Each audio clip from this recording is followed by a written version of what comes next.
Hi, I'm Kat Fletcher. I'm one of the many co-founders of Freegle UK. 4 years ago, I thought it would be a great idea to have a physical space where Freegle could operate. Being on the high street just means that we're able to engage with lots more people and encourage them to be less wasteful. And it's also just a lovely sort of social thing where, if you like, builds up a really lovely community spirit, and I think lots of friendships have stemmed out of the free shop being here for a couple of years.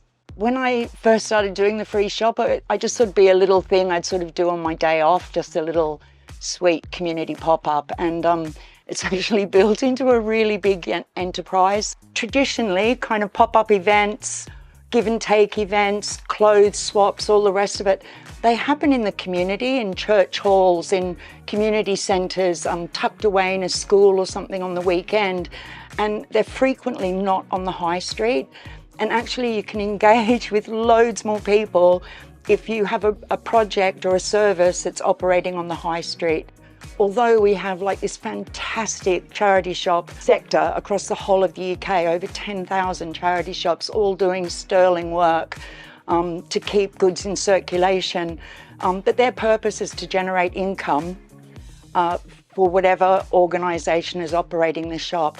Whereas the purpose of the Freegle Free Shop is to prevent waste and to help people, and they're two completely different value systems. Of course, all these things that charity shops don't accept is actually what people have that they no longer need to use or that they want to pass on. So there's this massive gap in what people have to purposefully rehome and the opportunities and services that exist to fulfill that need. And so I think that's why the free shop has just become so incredibly popular, because there's genuinely a gap in what people can do with stuff. I manage a charity shop in Brighton called Deborah, and basically we get so much stock that because of like certain policies, certain rules, we can't put it in the shop. So for example, in here, we've got hand sanitizer gel that we can't sell in the shop because it isn't sealed, and it's such a waste to just throw it away when someone else could use that. We come here every Friday and we give all the stuff that we can't sell in the shop to the lovely lady at the flea market. We've passed on around 15,000 items to Freegle in the last few years. They've been put out here and hopefully been used and enjoyed by Brighton host residents. Shops like this are a lifeline, not just for people that are wanting to get rid of things, but for people that need things.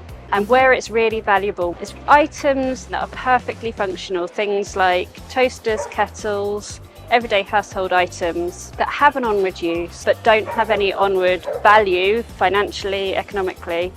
Being able to pass those on and knowing that they will be reused and that somebody will get use out of them, enjoy them. So it's been a brilliant outlet and a really nice partnership.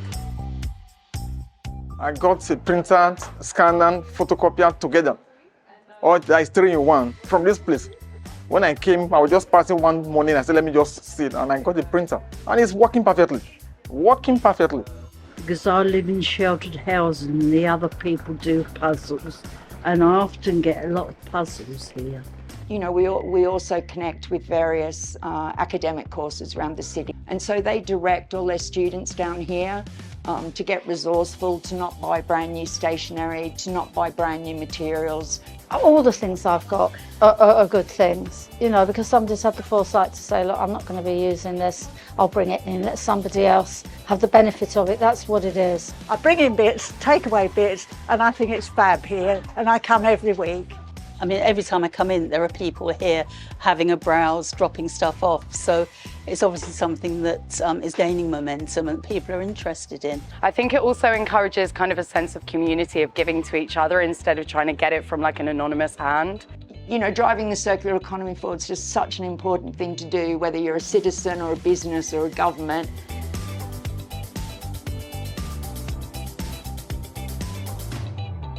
So we get a lot of donations, and I guess people are just thinking, oh, you must just chuck loads of stuff in the bin, which unfortunately is what a lot of charity shops have to do. We don't inherently throw anything out at all.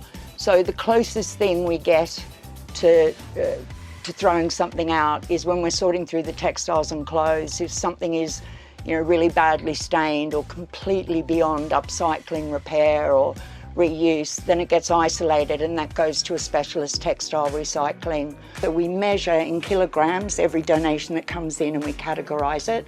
So for example, we know on average that we receive 1 tonne of unwanted stuff every single week at the Free Shop, which is an awful lot of stuff. And then we have a breakdown. We know how much of it is electrical or whatever.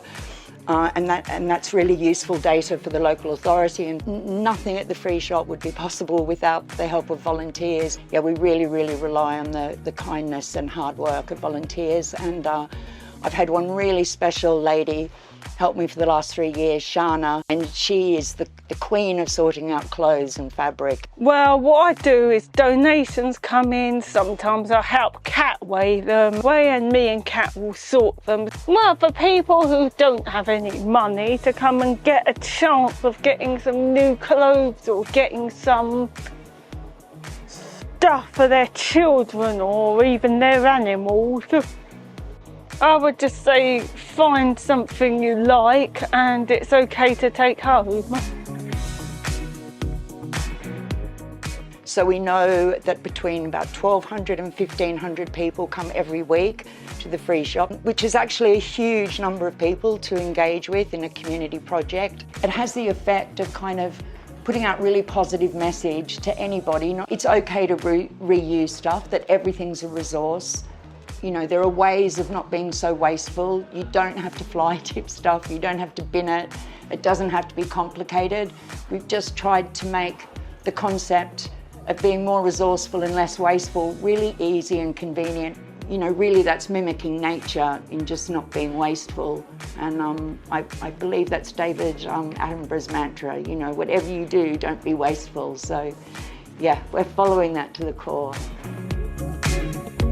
So look, it's really easy to start a Free Shop, and honestly, you open one and people will come. What you need to have on board, I would say, is probably your local authority, just because they actually own a lot of real estate on the high street. There's an opportunity in every town and city around the UK to have a Free Shop, and every town and city needs one, I can assure you. In a very simple way, directly helps people that need help, and it's great for the environment. And they become little community hubs where people feel really welcome and part of something that's just really lovely and it's meaningful.